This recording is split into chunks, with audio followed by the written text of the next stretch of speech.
Svejedno, počinješ li se baviti fotografijom ili si godinama, da ne velim desetljećima u tome, vjerovatno ti je nešto od sljedećeg poznato, ako ne možda čak i sve. Trebaju nam fotografije, ali smo nešto tanki trenutno s parama, pa bi mogao doći malo to pofotografirati, znaš, puno ljudi će to vidjeti, možeš staviti svoj logotip, imamo puno pratitelja. Ili slično tome, nemamo trenutno budžet, ali znaš, ako dobro bude odrađen posao, imamo puno toga u budućnosti što možemo raditi zajedno. Ili možda, moj, da tako velim, omiljeni. Znaš, nešto radimo veliko, super će izgledati, baš će onako biti bomba, hoćeš doći to pogledati i onako, pa možeš donijeti fotoaparat usput samo, naravno, to. Kad si već tamo da malo fotografiraš. Bok, ja sam Darko, a ovo je podcast o fotografiji i svemu oko nje. I ako ti je nešto od ovog poznato, vjerovatno znaš koliko se u stvari cijeni ta tvoja fotografija. Ipak samo nešto klikaš, pa ljudima treba to, ti usput dođeš, pofotografiraš, šta sad? Nije problem, malo vremena izgubiš i to je to. I s druge strane, znaš koliko i tvoje znanje, iskustvo, ali i vrijednost tvojega posla znači drugim klijentima koji plaćaju i kojima to ima smisla i također i tebi, i da to nije baš samo tako, ajmo nešto usput napraviti pa to nek bude tako. Ova epizoda je vezana uz to kad je moguće ili kad se preporuča ipak možda prihvatiti besplatno fotografiranje ili u većini slučajeva možda ipak ne. Ima par onako zanimljivih situacija gdje bi ti moglo biti interesantno uzeti posao, to je prihvatiti da radiš besplatno, da te fotografije ipak isporučiš osobi, ali bez novčane naknade.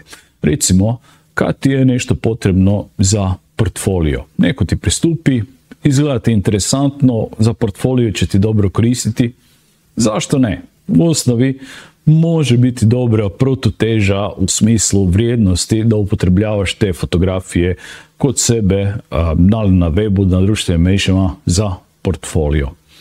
Druga stvar može biti negdje gdje je teško doći, ajmo tako reći, u neko društvo ili u neku drugu industriju, da kreneš, da malo odškrineš ta vrata, može ti biti u nekom trenutku interesantno da ipak dobiješ neki uvid u to kako izgleda, da drugi unutar te industrije ili tog društva te vide da fotografiraš i tu možda bude nešto interesantno da ipak prihvatiš to.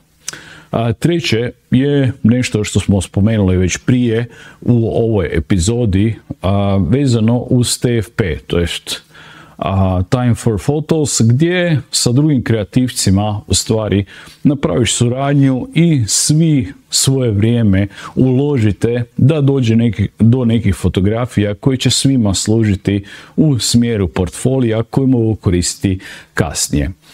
I možda zadnje onako drugačiji nešto razlog zašto bi se također moglo napraviti besplatno fotografiranje, to jest fotografirati bez novčane naknade, je kad testiraš neku opremu. Nije baš nešto fora otići kod klijenta i testirati tu opremu jer imaš prvi put u ruci, pa možda radi, možda ne radi, izgubiš dosta vremena da pokreneš, čudno te gledaju onako šta to isprobavaš, i tu također kad već testiraš neku novu opremu koju imaš, da prvi puta dok se ne navikneš na nju ipak to napraviš besplatno. Naravno, ovisno o tome ko će biti s druge strane fotoaparata, to je za što će sve služiti to, i tako na kraju naučiš raditi u potpunosti s tom opremom i bez problema kasnije raditi stvari koje naplaćuješ. Sad, postoji onako, rekao bih, 3 neka zlatna pravila što bi u stvari trebalo biti postavljena odmah prije nego kreneš u tu besplatnu suradnju. Kao prvo je da uvijek radiš s ugovorom.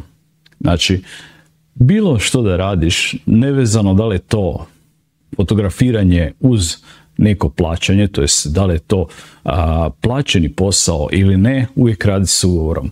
Gdje je u tom ugovoru postavljeno što se od koga očekuje, pa makar i da je postavljeno u ovom slučaju da nema novčane naknade, ali također i gdje se sve te fotografije smiju upotrebljavati, da ne bi bilo, na primjer, napraviš onako usput neke fotke samo za možda društvene mreže i možda nakon godinu dana skužiš da su te fotke izašle unutar neke knjige, što je totalno druga namjena i što u stvari licenca bi totalno drugačije trebala biti postavljena i cjenovno da bi bila drugačija da se za tako nešto može koristiti. Tako da gdje god, šta god da radiš, prvo pravilo postavi odmah ugovor gdje je dovoljno sve definirano što se smije, na koji način i zašto i također i koliko dugo se te fotografije smiju koristiti.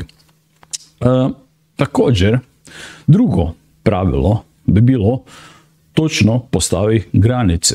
U smislu, ok, doći ću na pola sata ili tražite, usput dođi, ne znam, na sat vremena i to ćemo napraviti. Da ne bi bilo da odjednom dođeš tamo u dogovoreno vrijeme, ništa se ne dešava, pa evo sad će početi za kojih 2-3 sata, pa ti na kraju umjesto tih planiranih sat vremena izgubiš 3, 4, 5 sati, pa te još onak, joj daj sam pričekaj još sat vremena, nešto važno će se dogoditi, pa još i malo ostani, ili umjesto, na primjer, na jednu lokaciju da je potrebno sve pofotografirati, na kraju to bude 5 različitih lokacija, jer eto, znači, uvijek postaviš granice do kojih ide. Ako je to dogovoreno sat vremena, sorry, ja ne čekam tu 3 sata.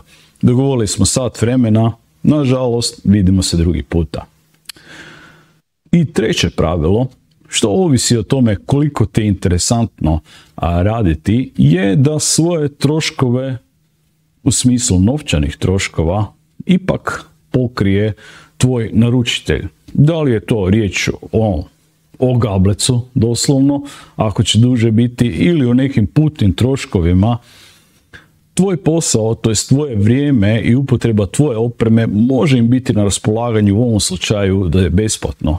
Ali dodatno sve što tebe košta, gdje ti trebaš izdvojiti svoj novac iz džepa, ipak nije red da financiraš ti njihov taj dio, već moraš odmah dogovoriti da to što je dodatno, ipak taj dio pokrije naručitelj, to jest onaj ko želi to fotografiranje.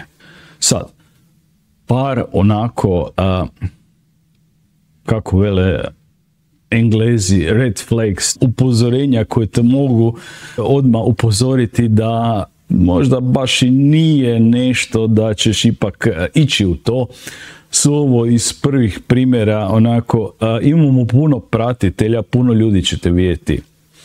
Ok, to s jedne strane može biti interesantno, ali ne. Da li ti pratitelji uopće su tvoja potencijalna publika, tvoji potencijalni klijenti, da li to tebi uopće ima smisla ili ne, to je na tebi da odlučiš, ali malo onako već je sve škakljivo čim krene s takvom nekom rečenicom. Druga stvar koja može biti sumnjiva je kad onako počnu vrlo nejasno.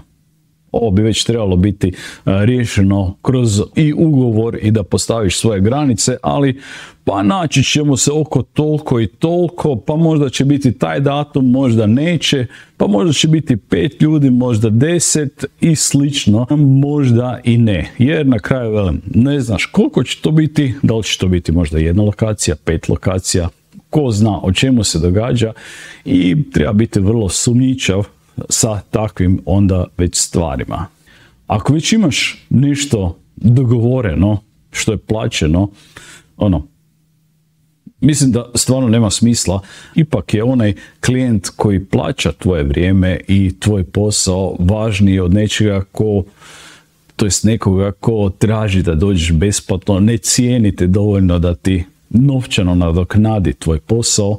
To isto baš je onako vrlo nezahvalno reći ne nekome ko te plaća za uzvrat za nekoga ko je onako ne želi platiti i nema smisla da uopće kreneš u tom smjeru. I zadnje što svakako je, kad vidiš da te ne cijene uopće što se tiče i osobe, ali i fotografija, već ti si tu, ti si se složila da ćeš raditi besplatno, super, ajde, ne moramo tražiti nikog više, tu si, nema veze ni ko si, ni kakve će biti fotke, nego važno da imamo neko ko će to besplatno napraviti. Nije baš nešto što će vjerovatno u daljnjoj budućnosti imati smisla u smislu suradnje sa tom osobom, to je s tim naručiteljem, a vjerovatno i ono što im je potrebno im je totalno svejedno kako će izgledati i gdje će biti upotrebljene. I sad onaj dio što je u osnovi često najteže, kako reći ne. Umjesto da veliš kategorički ne, ja to ne radim, dovoljno je ne, trenutno ja nemam vremena za raditi besplatne projekte, to je za projekte koji nisu naplatni, ali ovo je moj cjenik, pa pogledajte da li vam ulazi u budžet. Ako se osoba ne složi s time, vjerovatno nije potencijalno uopće niti tvoj klijent u budućnosti i tu onda nema smisla, nego vjerovatno samo traži nekog ko će besplatno raditi, znači bilo koga za fotoaparatom da to napravi. Drugi dio ne je možda nešto blaži, kada recimo ti stvarno ima smisla da napraviš nešto u smislu portfolija, ali opet nije ti toliko da besplatno radiš.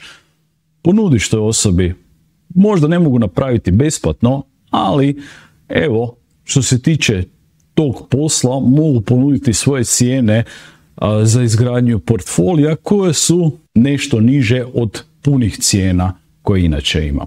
Dakle, tu je druga opcija što je moguće na taj način reći ne.